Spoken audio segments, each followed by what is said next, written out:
વિદ્યાર્થી મિત્રો, chapter number 19 ઉત્સર્ગ પેદાશો અને તેનો નિકાલ. હવે એમાં આપણે જે વાત કરવાની છે એ વાત કરીશું આપણે મૂત્ર નિર્માણની પ્રક્રિયાની. તો જે મૂત્ર નિર્માણ,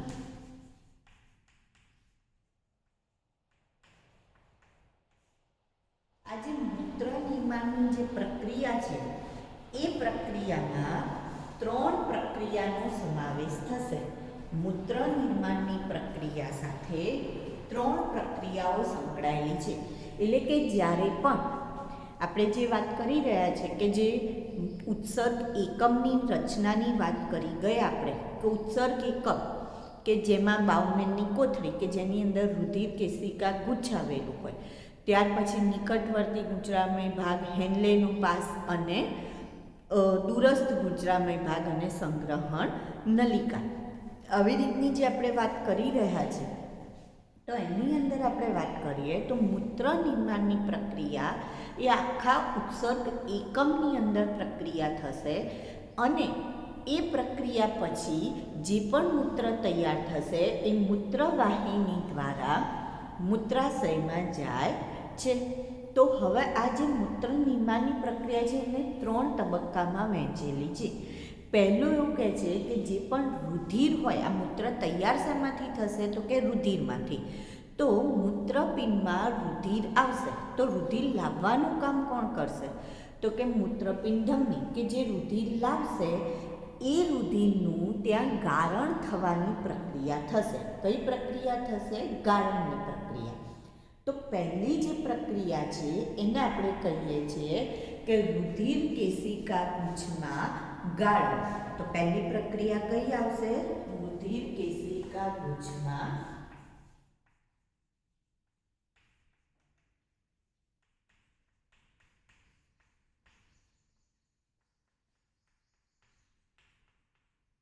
અથવા તો એને આપણે કહીશું દાબ ગાળણ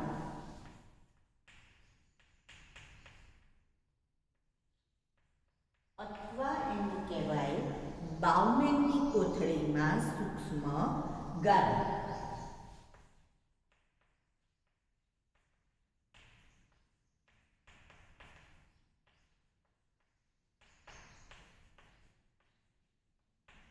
આ પહેલી પ્રક્રિયા થશે, બરાબર.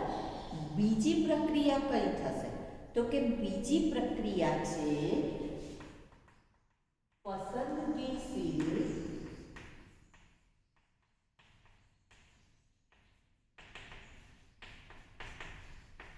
પુનઃશોષણ. કઈ પ્રક્રિયા છે? પસંદગીશીલ પુનઃશોષણ. જે ક્યાં થશે? જો આ ક્યાં થઈ? બાઉમેનની કોથળીમાં. હવે આ ક્યાં થાય તો કે નિકટવર્તી જે ગુંજરામય ભાગ છે એ નિકટવર્તી ગુંજરામય ભાગમાં થતી પ્રક્રિયા છે, બરાબર. ત્યાર પછી આવશે આ પસંદગીશીલ પુનઃશોષણની પ્રક્રિયા અને ત્રીજી જે પ્રક્રિયા છે એને આપણે કહીએ છીએ નલિકાના સ્ત્રાવ.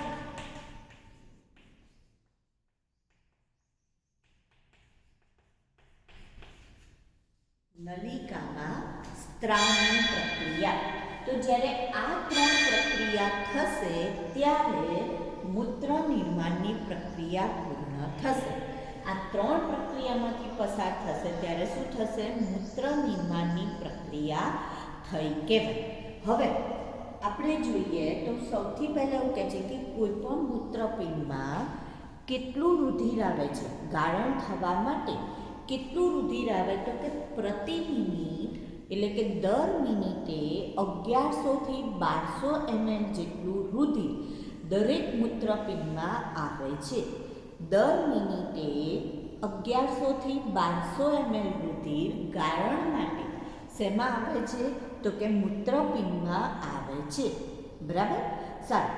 હવે આ જે રુધિર છે એ ક્ષેપકો દ્વારા જે પંપ થયેલું રુધિર છે, એટલે કે ક્ષેપકો જે રુધિર બહાર ઠાલવે છે એ રુધિરનો 1/5 ભાગ ગણાય.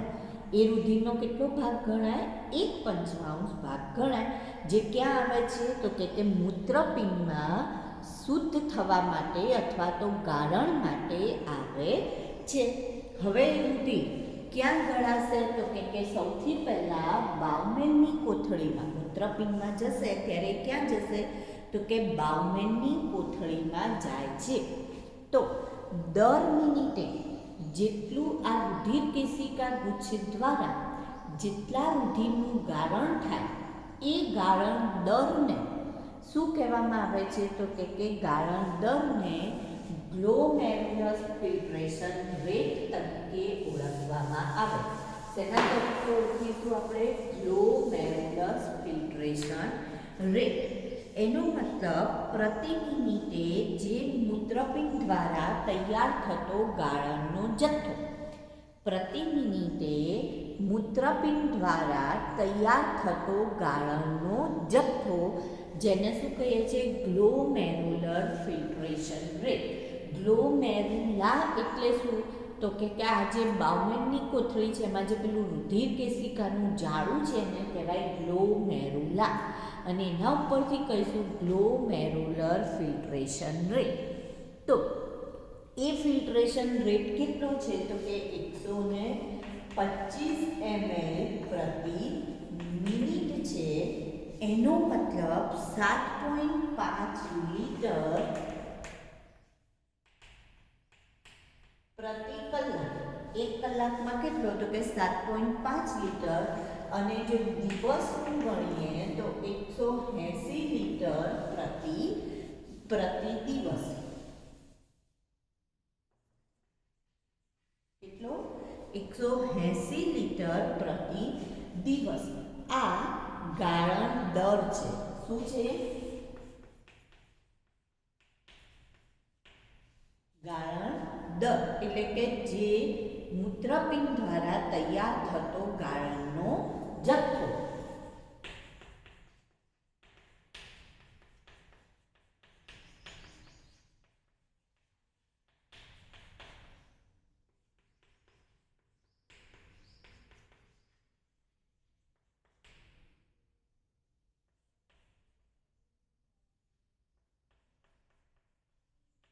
જેને શેના તરીકે ઓળખીશું આપણે ગ્લોમેરુલર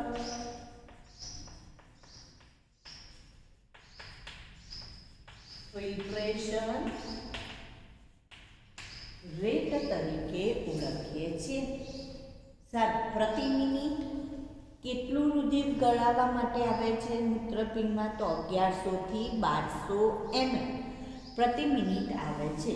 હવે આ જ્યારે રુધિર ગળાય છે ત્યારે એમાંથી કેટલું ગાળણ તૈયાર થાય તો કે આટલું ગાળણ તૈયાર થાય છે. રુધિરમાંથી ગળાયેલું ગાળણ આટલું છે, બરાબર. અને જ્યારે મૂત્ર સ્વરૂપે વિસર્જિત થાય ત્યારે એનું પ્રમાણ કેટલું છે તો કે પ્રતિ દિવસ 1.5 લીટર મૂત્રનો ત્યાગ થાય છે. આ તંદુરસ્ત વ્યક્તિમાં આપણે વાત કરી રહ્યા છીએ. 1100 થી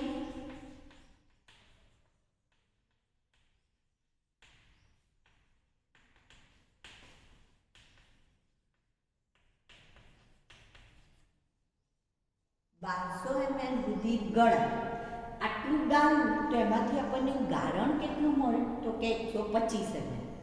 કેટલું મળ્યું 125 ml. અને એમાંથી મૂત્ર કેટલું નીકળે છે તો કે 1.5 લીટર પ્રતિ દિવસ.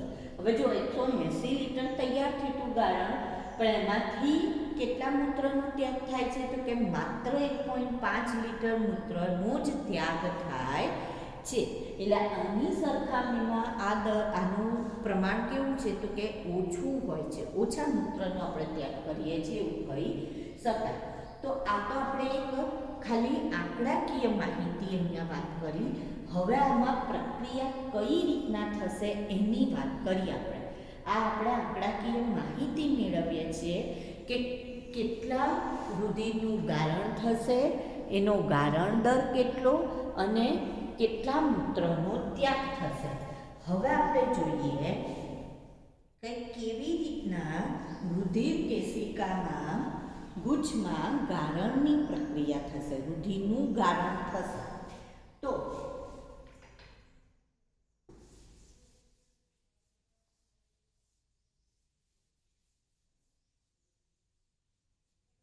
જે આ રુધિર કેશિકા ગુચ્છ છે એની અંદર જ્યારે અંદર તરફ જતી ધમની છે એ શાખામાં વિભાજિત થઈ અંતર્વાહી ધમનિકા બનાવે અને જે બહાર નીકળે છે એને કહેવાય બહિર્વાહી ધમનિકા. અંતર્વાહી ધમનિકા અને બહિર્વાહી. તો આમાંથી જે અંતર્વાહી ધમનિકા છે એની દિવાલ કેવી છે તો કે જાડી, જ્યારે બહિર્વાહી ધમનિકાની દિવાલ કેવી હોય છે તો કે પાતળી હોય છે.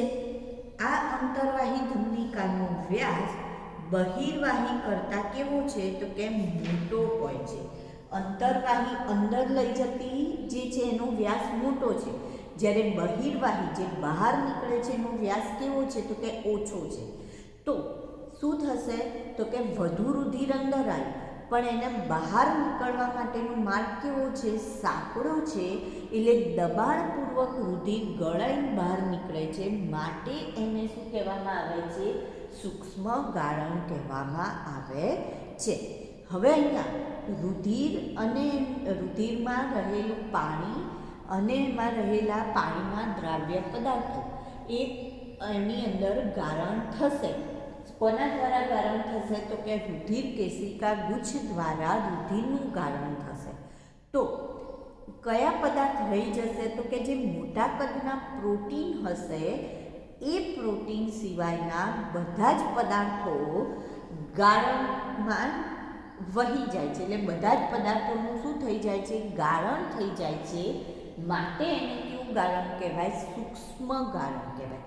સૂક્ષ્મનો મતલબ નાનામાં નાના બધા જ પદાર્થો એની અંદર નીકળી જાય છે, એટલે એને સૂક્ષ્મ ગાળણ કહીશું.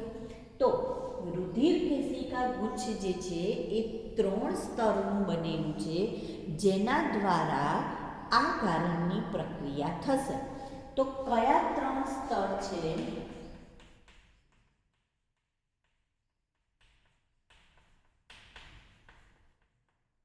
તો પહેલું જે સ્તર છે એ આપણે કહીશું રુધિર વાહિનીનું અંતઃસ્તર.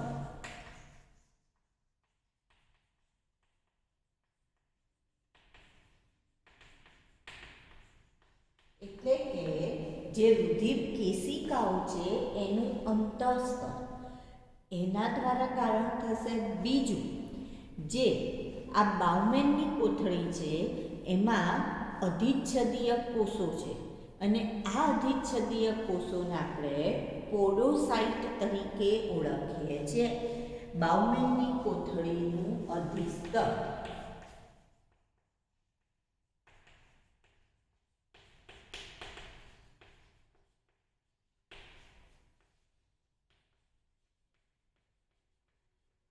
હવે જે અધિસ્તરના કોષો છે એકબીજા સાથે બહુ સઘન રીતે બહુ નજીક ગોઠવાયેલા હોય, પણ જ્યારે એ ગોઠવણી થાય છે ત્યારે ક્યાંક ક્યાંક અવકાશ રહી જાય છે, જગ્યા રહી જાય છે.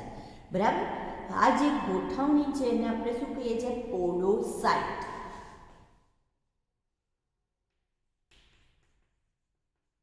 કોષો કેવી રીતના ગોઠવાયેલા છે તો કે કોષો એકબીજાની જટિલ નજીક ગોઠવાયેલા હોય છે.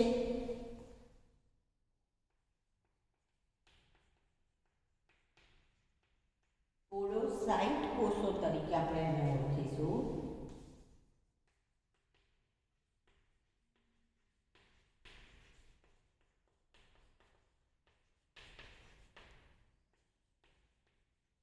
વચ્ચે શું રહી જાય છે, અવકાશ.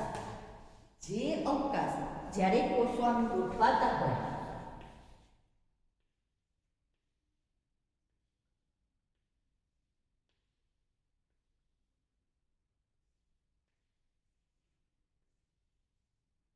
તો હવે અહીંયા જો અહીંયા તમને ખ્યાલ આવશે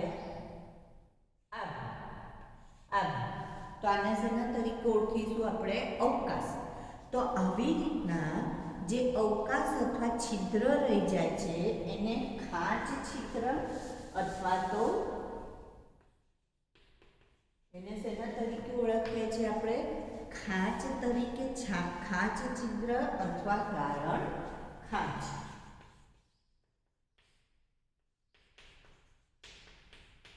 અને એના દ્વારા શું થશે તો કે એના દ્વારા ગાળણની પ્રક્રિયા થશે. એટલે જેમ ગરણીમાં પેલા છિદ્ર હોય, હોલ્સ હોય, અને એના દ્વારા આપણે ચા ધારો કે ગાળીએ છીએ તો ચાના કૂચા ઉપર રહી ગયા અને નીચે કપમાં શું આવે છે તો લિક્વિડ ફોર્મ જે નીચે આવે છે એના જેવું જ અહીંયા થશે. અહીંયા શું થશે તો કે આ બાઉમેનની કોથળી એટલે આપણી ગરણીની અંદર જેમ કાણા છે એવી રીતના રુધિર કેશિકા ગુચ્છમાં જે પેલા કોષો છે એ કોષોની વચ્ચે કાણા છે, જેમાંથી શું થશે તો કે રુધિર અને એના જે અત્યંત સૂક્ષ્મ છે કણો એ ગળાઈ નીચે આવી જશે અને મોટા મોટા પ્રોટીન છે શું થશે તો કે ઉપર રહી જતા હોય છે.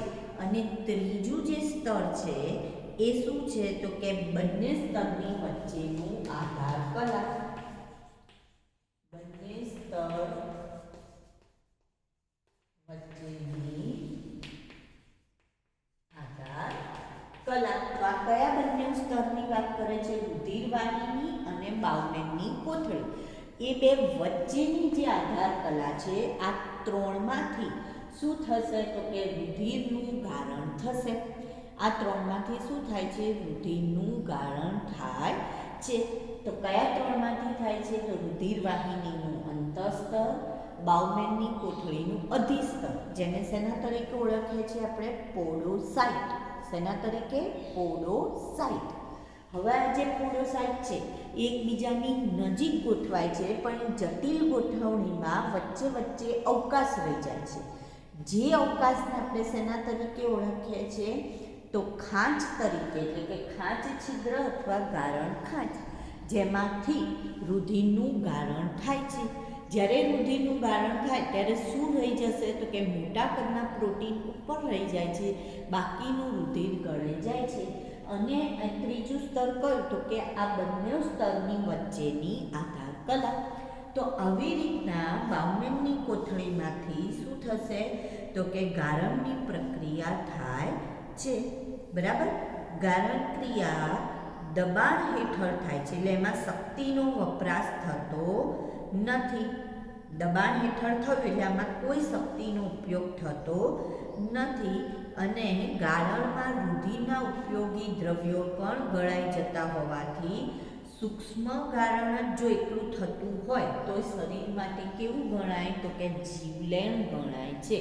જો ફક્ત સૂક્ષ્મ ગાળણ જ થતું હોય તો એ શરીર માટે જીવલેણ કેમ ગણાય? કારણ કે એમાં રુધિરના ઉપયોગી કણો પણ શું થાય છે? ગળાઈ જાય છે, એટલે જતા રહે. જો રુધિરમાંથી ખાલી સૂક્ષ્મ ગાળણની જ પ્રક્રિયા એકલી થતી હોય તો બધા જરૂરી કણો પણ રુધિરના શું થશે તો કે મૂત્રમાં જતા રહેશે, તો માણસનું શું થઈ જાય તો કે મૃત્યુ થાય. એટલે એકલું સૂક્ષ્મ ગાળણ નથી થતું. હવે એના પછીનું બીજી પ્રક્રિયા છે કઈ તો કે પસંદગીશીલ પુનઃશોષણની પ્રક્રિયા. એટલે રુધિર તો ગળાઈ ગયું, બરાબર? તો ગળાઈ ગયું એટલે એની અંદર તો પેલા બધા દ્રવ્યો, જરૂરી દ્રવ્ય પણ જતા રહે. પણ હવે શું થશે તો કે પેલો જે નિકટવર્તી ગુચળામય ભાગ છે એ જરૂરી દ્રવ્યો, રુધિરના જે જરૂરી દ્રવ્યો હતા એનું શું કરી લેશે? શોષણ કરી લેશે, લઈ લેશે, પાછા લઈ લેશે. અને કચરાવાળો ભાગને શું કરશે? આગળ જવા દેશે. તો એકલું જો સૂક્ષ્મ ગાળણની જ પ્રક્રિયા થાય ને આટલે જ મૂત્ર નિર્માણની પ્રક્રિયા અટકી જતી હોય તો એ કેવી થાત? આપણા માટે ઘાતક સાબિત થાય. હવે આગળ એના પછીનો બીજો તબક્કો કયો આવે છે તો કે પસંદગીશીલ પુનઃશોષણ. તો નામ ઉપરથી જ આપણને ખબર પડે કે પસંદગીશીલ પુનઃશોષણ એનો મતલબ બધા જ દ્રવ્યોનું પુનઃશોષણ નહીં થાય, એમાંથી બધા જ દ્રવ્યો નહીં ખેંચાઈ જાય. કયા દ્રવ્યો ખેંચાશે? કે જે દ્રવ્યો શરીર માટે જરૂરી છે. તો હવે બીજો આવશે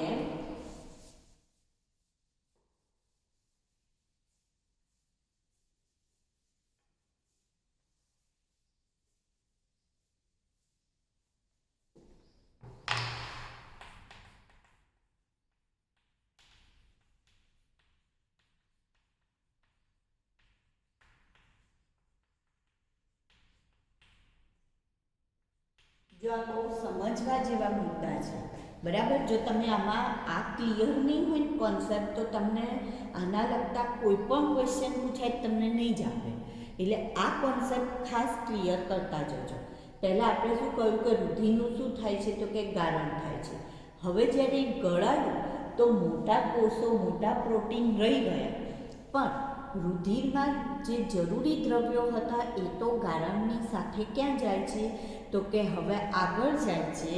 તો હવે રુધિર કયા ભાગમાંથી, જે ગારણ છે કયા ભાગમાંથી પસાર થશે તો કે હવે નિકટવર્તી ગુંચળામય ભાગમાંથી પસાર થશે. શેમાંથી પસાર થશે? નિકટવર્તી ગુંચળામય ભાગમાંથી. તો જ્યારે નિકટવર્તી ગુંચળામય ભાગમાંથી પસાર થશે ત્યારે ગારણમાં રહેલું પાણી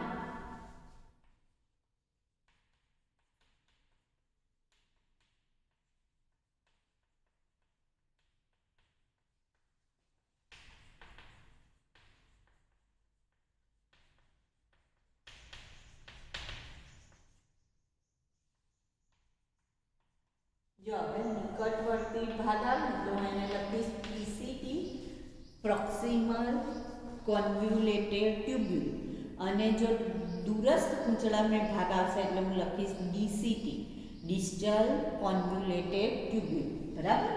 તો જ્યારે ગારણ નિકટવર્તી ગુંચળામય ભાગમાંથી પસાર થાય ત્યારે તેમાંથી પાણી, ગ્લુકોઝ, એમિનો એસિડ, સોડિયમ, પાણી, એમિનો એસિડ,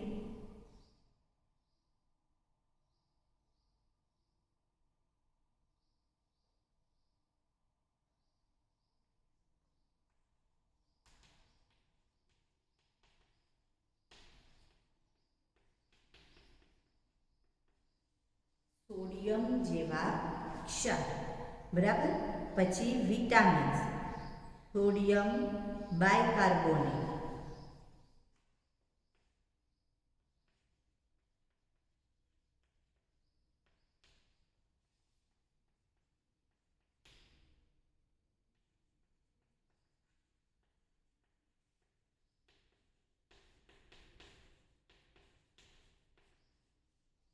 આવા જે પદાર્થો છે એ પદાર્થો સક્રિય અને મંદ વહન દ્વારા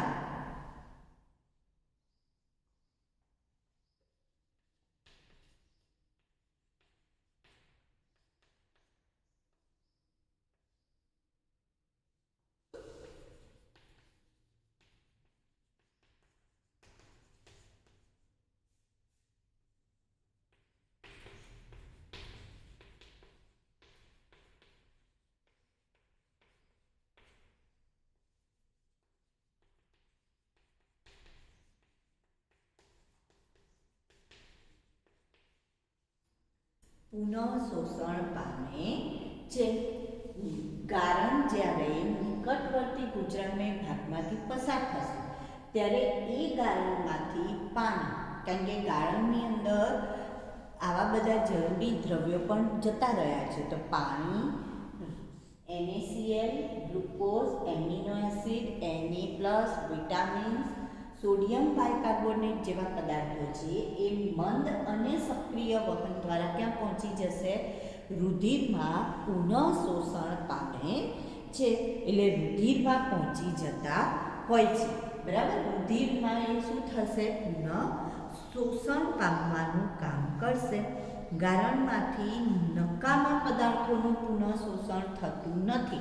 એટલે જે નાઇટ્રોજનયુક્ત પદાર્થો છે જેવા કે યુરિયા, એમોનિયા, તો એનું પુનઃશોષણ થતું નથી. એ સિવાયના જે આ બધા પદાર્થો હતા એનું શું થયું? પુનઃશોષણ થાય છે. તો હવે આની અંદર કોણ મદદરૂપ થયું? તો કે નિકટવર્તી ગુંચળામય ભાગ. તો આ જે નિકટવર્તી ગુંચળામય ભાગ છે એમાં રસાંકુર આવેલા છે, અને એ રસાંકુરના જે શોષી કોષો હોય છે, રસાંકુરમાં પાછા કેવા? શોષક પ્રકારના કોષો છે. એ કોષો શોષણની પ્રક્રિયામાં મદદરૂપ થશે, અને સક્રિય વહન થવાની પ્રક્રિયા આવશે ત્યારે શક્તિની જરૂર પડશે. તો શક્તિ શેમાંથી મળશે? તો કોષોનું શક્તિઘર કયું? કણાભ સૂત્ર. તો કણાભ સૂત્ર એને શું કરે છે? મદદ કરે છે. તો નિકટવર્તી ગૂંચળામય ભાગના રસાંકુર જે છે, ભાગમાં આવેલા રસાંકુર પ્રવર્ધ આવેલા હોય જેને આપણે રસાંકુર કહીએ છીએ, એ એની શોષણ સપાટીમાં શું કરે છે? વધારો કરે છે. અને આ જે રસાંકુર છે એ રસાંકુરમાં શોષક કોષો છે જે શોષણની પ્રક્રિયા કરશે, પસંદગીશીલ પુનઃશોષણની પ્રક્રિયા કરશે. સાથે સાથે બીજું શું કહે છે કે એને કોણ બીજું મદદરૂપ થાય છે? તો કે કણાભ સૂત્ર એને મદદરૂપ થાય છે ને એના દ્વારા એ આ વહનની પ્રક્રિયા કરે છે. હવે એને સક્રિય અને મંદ વહન બંને વાત કરેલી છે. તો કેમ એવું બંને કહેવામાં આવે છે? બંને વહન કેમ કહીશું આપણે? તો જે જગ્યાએ એટીપીની શક્તિ મેળવ્યા વગર જ શક્તિનો ઉપયોગ કર્યા વગર વહન થાય કેટલાક આયનોનું, તો એને કેવું કહીશું? મંદ વહન. એટલે પાણી અને ક્લોરાઇડ આયનો જે છે એમનું વહન એ મંદ વહન થશે. અને બાકીના જે દ્રવ્યો છે એમનું પુનઃશોષણ, ગ્લુકોઝ, એમિનો એસિડ, ખનિજ ક્ષાર, એમનું શોષણમાં કોની જરૂર પડશે? તો કે શક્તિની જરૂર પડે છે. માટે એને કેવું વહન કહીશું આપણે? સક્રિય વહન કહીએ છીએ. તો આવી રીતના બે પ્રકારે વહન થશે, મંદ અને સક્રિય, અને એના દ્વારા પ્રક્રિયા આગળ વધશે. તો બીજી પ્રક્રિયા કઈ થઈ? ગારણ જોડે પસંદગીશીલ પુનઃશોષણ. પહેલી પ્રક્રિયા કઈ હતી? સૂક્ષ્મ ગારણની પ્રક્રિયા હતી, જે ક્યાં થાય છે? બાઉમેનની કેપ્સ્યુલ અથવા કોથળીમાં અથવા તો રુધિર કેશિકા ગુચ્છમાં થાય છે. બરાબર. બીજી પ્રક્રિયા ક્યાં થાય છે? તો કે નિકટવર્તી ગૂંચળામય ભાગમાં થાય છે. અને કઈ પ્રક્રિયા છે? તો કે પસંદગીશીલ પુનઃશોષણની પ્રક્રિયા છે. હવે ત્રીજી પ્રક્રિયા જે આવશે એ કઈ છે? તો કે નલિકાના સ્ત્રાવ. કઈ પ્રક્રિયા આવશે? નલિકાના સ્ત્રાવની પ્રક્રિયા.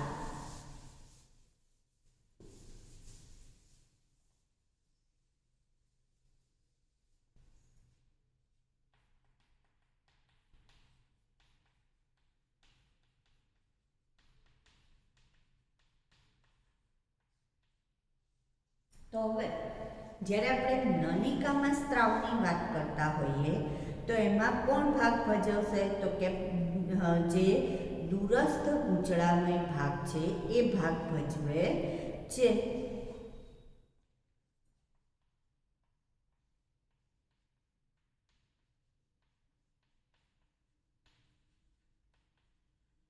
દૂરસ્થ ગૂંચળામય ભાગ, જેને આપણે શું કહીએ છીએ? DCT કહીએ છીએ. હવે શું કામ કરશે? તો ગારણમાં રહેલા પદાર્થો જેવા કે H+, K+, એમોનિયા એનો સ્ત્રાવ કરવાનું કામ કરશે. કયા? H+, K+, એમોનિયાનો સ્ત્રાવ કરશે. અને એના દ્વારા શરીરની અંદર આયનો અને એસિડ બેઝનું સંતુલન જાળવશે. તો અહીંયા કાર્ય શું છે? સ્ત્રાવનું કાર્ય છે. તો જે ગારણ છે એ ગારણમાંથી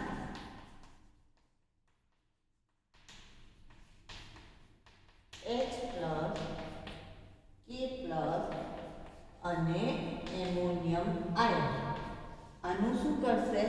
H+, K+ એટલે કે પોટેશિયમ, હાઇડ્રોજન આયન અને એમોનિયમ આયન આનો સ્ત્રાવ કરશે.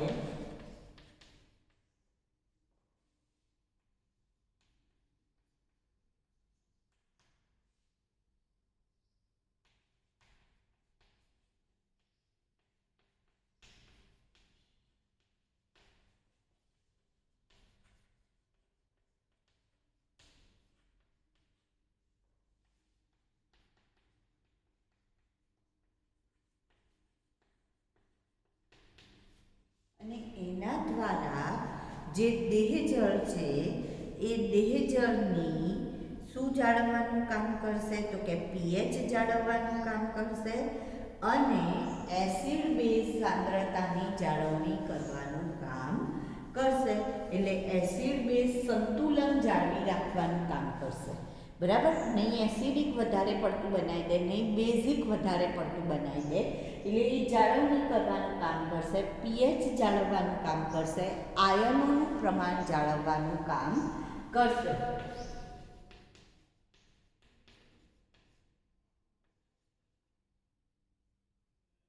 એટલે આયનોનું સંતુલન જાળવવાનું કામ કરશે. બરાબર, તો એ ક્યારે થશે? ગારણમાંથી જ્યારે આનો સ્ત્રાવ થઈ જશે ત્યારે. અને હવે જે બાકી રહ્યું એને આપણે શેના તરીકે ઓળખીએ છીએ? તો કે મૂત્ર તરીકે ઓળખીએ છીએ. તો મૂત્રપિંડ નલિકામાં મૂત્ર તૈયાર થઈ જાય એ ક્યાં પહોંચશે? તો કે સંગ્રહણ નલિકામાં પ્રવેશે છે. હવે જ્યારે સંગ્રહણ નલિકામાં પ્રવેશે ત્યારે અહીંયાથી એ ક્યાં પહોંચ્યું? જે મૂત્ર તૈયાર થયું એ મૂત્ર તૈયાર થયેલ મૂત્ર ક્યાં પહોંચશે? સંગ્રહણ નલિકામાં. હજી પણ આમાં પાણીનું પુનઃશોષણ થશે. ફરીથી પાણીનું શું થશે? આ જે મૂત્ર છે મૂત્રમાંથી પણ પાણીનું પુનઃશોષણ થશે અને ત્યારબાદ સાંદ્ર મૂત્રનો શરીરની બહાર ત્યાગ થશે. તો પાણીનું શોષણ થઈ અહીંયા પાણીનું શું થશે? પાણીનું શોષણ થશે અને જે સાંદ્ર મૂત્ર છે એ મૂત્રનો શું થાય છે? તો કે ત્યાગ કરાય છે, જેની અંદર યુરિયા નામનો ઉત્સર્જિત પદાર્થ રહેલો હોય છે. જેમાં શું રહેલો છે? યુરિયા નામનો પદાર્થ.